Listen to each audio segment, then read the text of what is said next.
said you were going to bring the map. Okay. All right, this is an interview at Colony Manor, Latham, New York. It is the 29th of March 2004, approximately 1 p.m. Interviewers are Wayne Clark and Mike Russert. Could you give me your full name, date of birth, and place of birth, please? Samuel Siner. I was born in Montreal, Canada in 1920. Okay. 100 years ago. What was your education prior to entering military service? Not that much.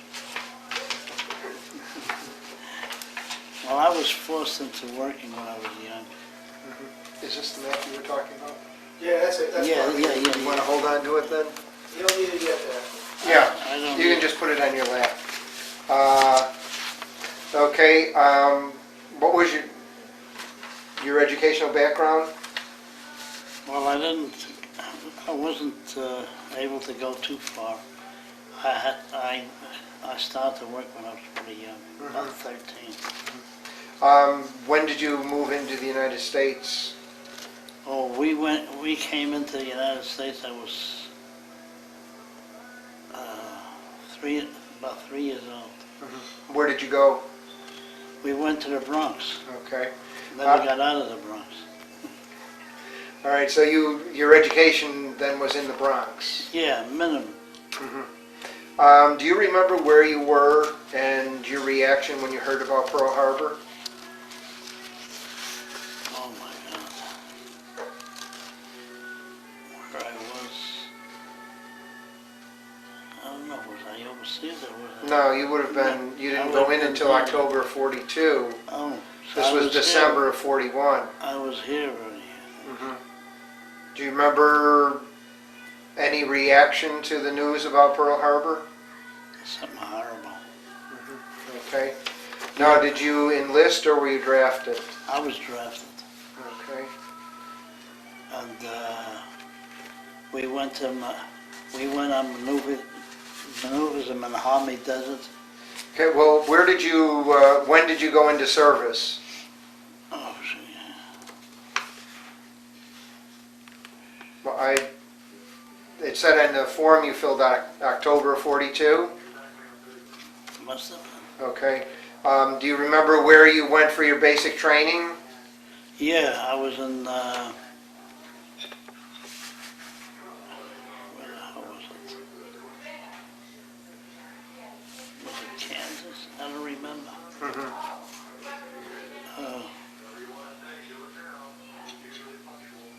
You were assigned to an armor unit then? I was out with the 43rd Tank Battalion. And you said you went into maneuvers out in... We were on maneuvers. We went in 2 places. Where the hell was the first place? But we wound up in Mojave Desert on maneuvers. And then we went to England because the gun that we had in our tank wasn't adequate to knock the German tank out. What kind of tank were you I was in a on? medium tank. And the German tank had a 14 inches of armor plate. You couldn't penetrate it with a 75 millimeter. That's what kind of gun you had on your tank? Originally, we went to England, they changed the turret to 105 howitzer. Then we had to take artillery training for using the gun. How was using the howitzer different than the 75 millimeter tank cannon? Well, you had different coordinations with different things. Because you had different distances, which you couldn't reach with a 75. Which did you like better? Well, as long as I could knock the German tank out, I liked the 105. How many were in your crew? Well, there's an assistant driver, and then you up in the turret you had a gunner and a tank commander. That's 4 people. Okay. What rank was the tank commander usually? Well, it was usually it could be a staff sergeant, Okay. because the driver had to be at least a sergeant. Okay. When did you go, do you remember when you went over to England? Yeah, we went to Tidworth. It's not on here. Let me look at Well, that's just an example when you travel. You have to- Doesn't it give the day? that. I don't think it does, and it only gives the dates from when you reached the continental Europe. How did you do any kind of maneuvering or anything while you were in England? No maneuvering, because we went right into the battle. Mhm. And what happened when we helped to liberate Dachau? That was the bad part. Were you there before the Bulge, or were you involved in the Battle of the Bulge at all? Well, liberating Dachau had nothing to do with the Bulge. Well, I know that, but I know it was after the Bulge. I was just wondering about when you were in England, When we hit in Dachau, France. I tell you, the thing is, the Stars and Stripes seemed to get in there a lot sooner than they were supposed to. Now, whoever got in there after we got in there, they had it good, because the Germans had a habit of cleaning up with their mess. Mhm. But when we got there, they didn't have the opportunity to get rid of their mess. So we were there, and whoever was left behind, they couldn't take care of the way they did with the rest of them. So they had straw bunks. They poured gasoline on the straw bunks, and they set fire to them, and they came out, and they piled themselves on top of one another. That's when we got in. That's what we seen on the ground. These were the people that were in the That's camp. They were. That's the ones they couldn't take care. They couldn't get rid of fast enough. Well, because when we came in, it was supposed to be cleaned up. Mhm. So How soon did you arrive there when the Germans left, after the Germans left? Was it right away, or was the it? Germans seemed to have left immediately. Uh-huh. We didn't find anybody there. Oh yeah, we found somebody coming from a town, maybe 2 people. And these 2 people, I didn't want to see get walking away from there. Was you in the service? Yes. Yeah. All right. You know the ties on the railroad? Mm-hmm. Can you picture 2 people walking on the ties and keeping in step? Mm-hmm. Is it possible? It'd be difficult, but it could be done. But you have to be an experienced soldier to do that. Right. When these 2 people were walking down on the ties and they were keeping in step, I said, my God, how the hell can they do this? Now, they were in civilian clothes? They were in civilian clothes. They were trying to pass themselves off. So I says to my officer, I says, take a look at this. Do you see anything wrong? He's looking, he says, oh my God. So right away, you know, you always have one idiot and one nut in an outfit. Meaning if you know what he's going to do, and it's not the right thing to do, but we insisted that they send Danzero, that was the name of this guy, to take these 2 guys to the rear. And he emptied out the whole clip of 30 rounds from the I said, that was the only time I really felt good. I thought I got back at the Germans. It wasn't the right way to get back at them, but I felt better. I don't know. You never realize how vicious you can get. But when I got out of Dachau and I looked up in the sky, I says, Where in the hell were you?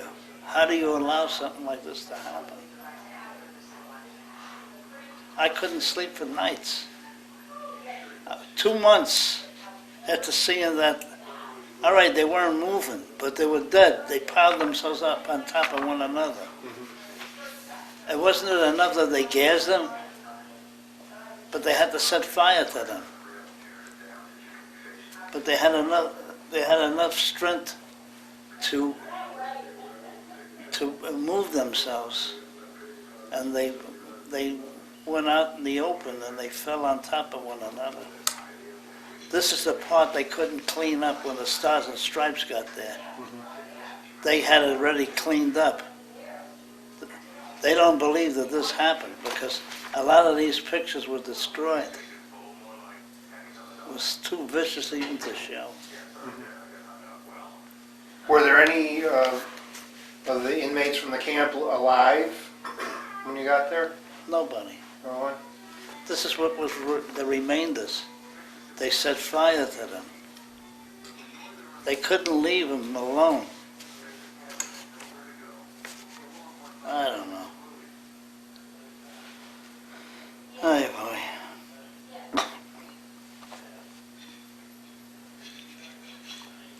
I never want to live through something like this. Were there any other experiences that you want to tell us about? Yeah, well, they had a school for non-coms, which we also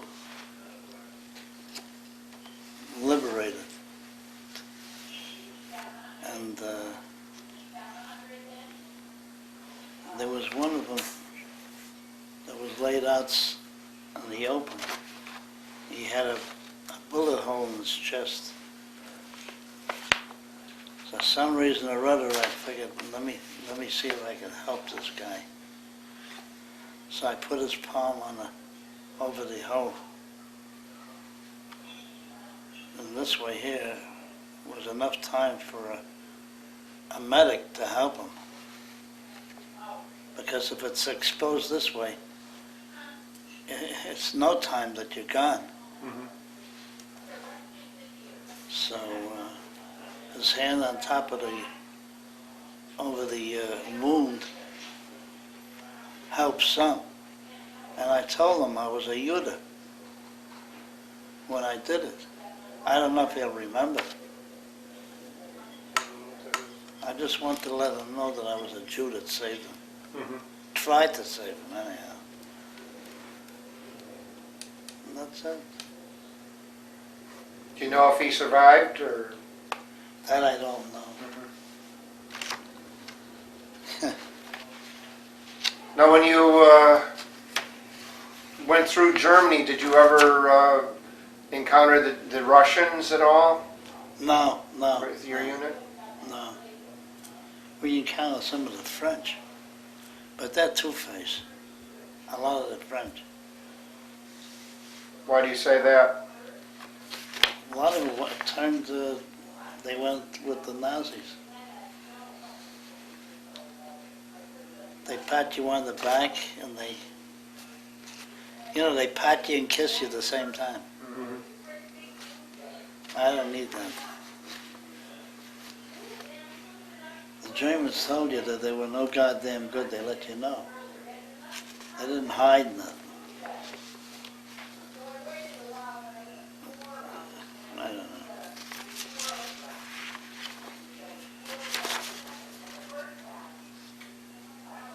How do you think your tanks compared to the German tanks? Well, the German tank was a very heavy tank. But our maneuverability with the medium tank was a lot more movable. You could move out of position into a position without disturbing too much of the ground. With the 105 howitzer, were you able to take out the larger German tanks? Yeah, but I didn't see a lot of them taken out. It's just that we were able to liberate this Dachau. That helped. Were you ever aware of the existence of these camps prior to that? No, not until I got there. So this was a total surprise to you? Oh, don't ask. I was cursing them up there. Why couldn't you help? How do you like it? How do you allow something like this to happen? If there is a God, how do you allow to crucify somebody? I don't know.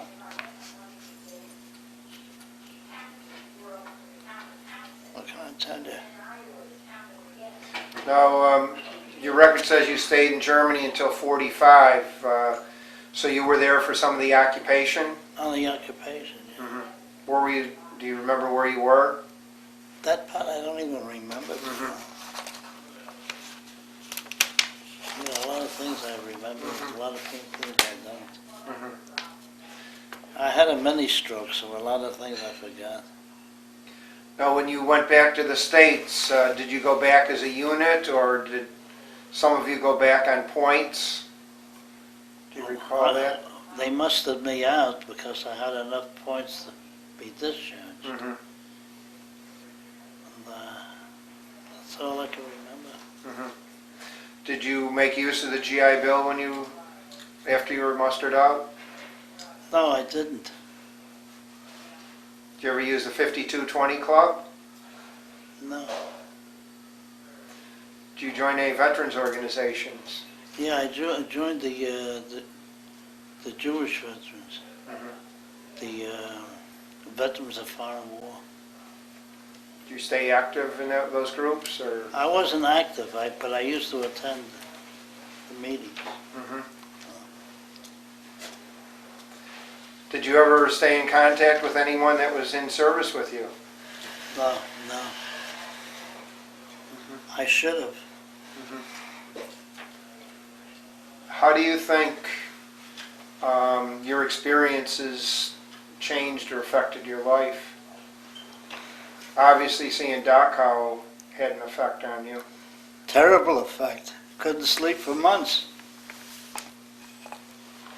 I didn't know who to put the blame to. I had to find a justification for this thing. So I put my hands up there and I said, show me a justification. So I couldn't get an answer.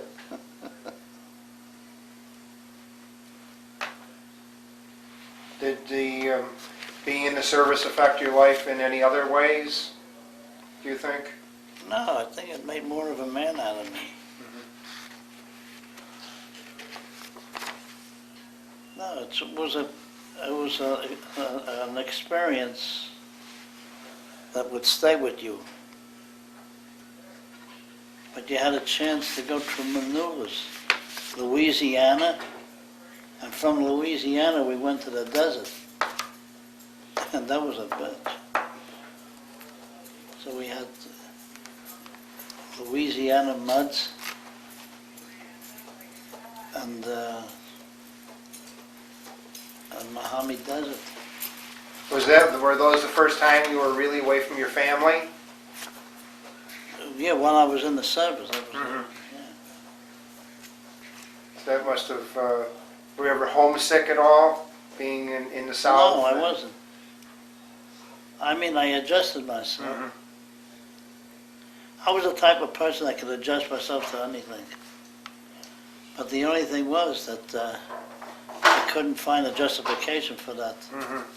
For that. What is that map you've got in your hand? Oh, that's the map that we traveled. Do you want to hold that up and I can focus in on it? If you just hold it like this, Wayne can focus on it. Now, you were part of the 12th Armor then, Yeah, and that's showing your 43rd Tank Battalion. your route across Europe. Right.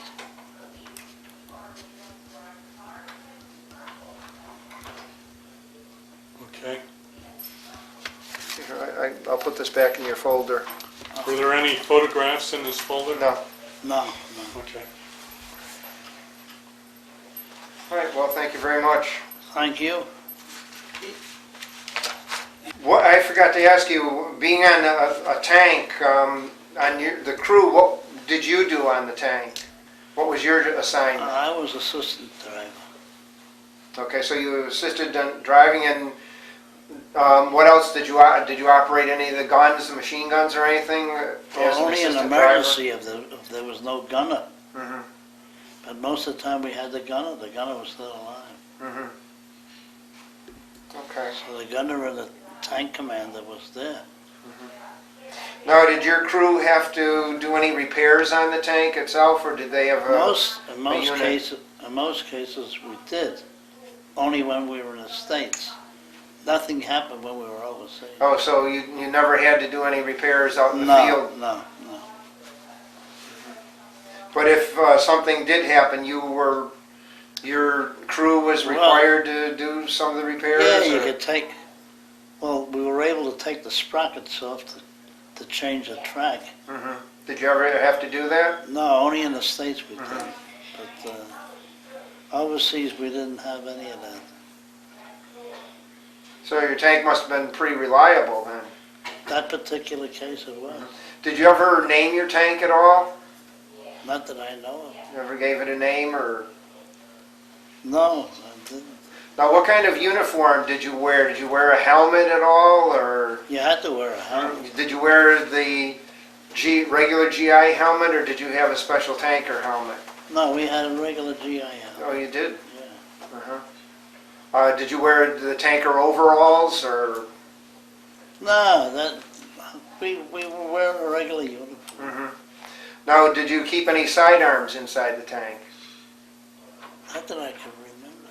No, I don't think so. We must have had some sidearms.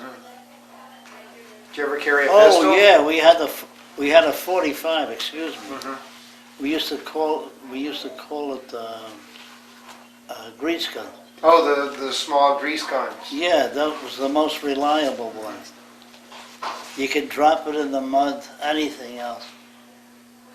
Take it out, blow out the barrel, and screw it back together again, and it would fire again. Did everyone on the crew have a grease gun? Well, I insisted that was the proper sidearm we should have. Mhm. It fires 45s. Right. 45s, it makes a hole like this. It goes in small, comes out big. Did you ever have to use it? Knock wood, no. Okay. All right, thank you. I'm happy I didn't. You want to tell us that? What happened in the Mojave Desert? Well, between the hours of 12 and 2 o'clock, Uh-huh. you weren't supposed to be outside at all. That was a siesta. But I ran out, when I went outside and I tried to get into the tank, the metal from the side was so hot, you could actually take an egg and fry it on the that's how hot it was, in the hot sun. Uh-huh. Was it really hot inside the tank too? Well, not so much, because when you start going and the air starts going, the airflow, it sounds like a car. Okay. Were they really noisy inside when it was running? No, the noise is mostly on the outside. Okay. Now, you were assigned to the 3rd Army? We were assigned, well, that was the General Patton, wasn't it? Yes. You were with Patton? Yeah, but on detached service, Uh-huh. yeah. Did you ever get to see Patton at all? He was busy with his girlfriend, what do you think? He had himself a plastic dome Jeep, and he used to take he had a major that was his aide. He wouldn't take the Jeep himself to try to draw fire. He sent his aide up. And the meantime, he would be back in his hotel room, having a good time. Okay, all right, well, thank you. The real good, I think the best general we ever had was Eisenhower. Why did you like him so much? He was a person that came on the front. While you were there on the front, he'd come to shake your hands and see how you feel. Did you ever meet Eisenhower? Did you ever see him personally? Yeah. But I never met the other generals. Mm-hmm. They were hiding somewhere. So you did Eisenhower shake your hand? Yeah. Now, was this while you were in Europe or in England? When we were in Europe. Mm-hmm. Yeah. So he visited the front and... He visited the front. Not only that, the Red Cross was charging for a cup of coffee, and the Salvation Army was giving you the same coffee or the same donut for nothing. But the Red Cross had to charge. I've heard that story before. Yeah, Isn't it a bitch? yeah, we've heard that before. The thing is, you know, when I was in the States, they were collecting every payday. You know, when the eagle shits, that's the payday. Right. So we'd be in the mess hall, and they would be paying you. In the meantime, somebody from the Red Cross would be standing on the side. The first sergeant tried to scare you into making a donation. And then I refused to give him a donation, and I needed an emergency furlough because I don't remember, somebody died in my family. Your brother's wife had a baby, and the baby died, and you had to go home. Oh shit! The baby died after it was born. Was sick. The baby died afterwards. And you had to go home. And my daughter had a Tay-Sachs baby. That was later on. That It was was your brother's. That's where you went home. Oh, And then you stayed out too long. Do you remember that? Came back, that's where you got AWOL. I wasn't supposed to be able. But you were only supposed to stay 7 days, and you stayed 10 days. Is that what His it was? records show that he was AWOL. That's why you lost your round. Yeah, but they were supposed to, they had tickets from the train. The officers were getting it for nothing, and I went in to try to get I didn't have money to go home. So they said, let your family deposit the money for the ticket, and we'll give you the ticket. Well, that's something horrible. Hey, you're collecting my money monthly, and I couldn't get a ticket to go home. The thing is, I wouldn't mind if they paid. They didn't pay anything for it. The tickets were donated to them, and they were giving it to the officers. So, the officers. Then when I went back to the barracks, they made a collection so they could make money, get some money for me to go home.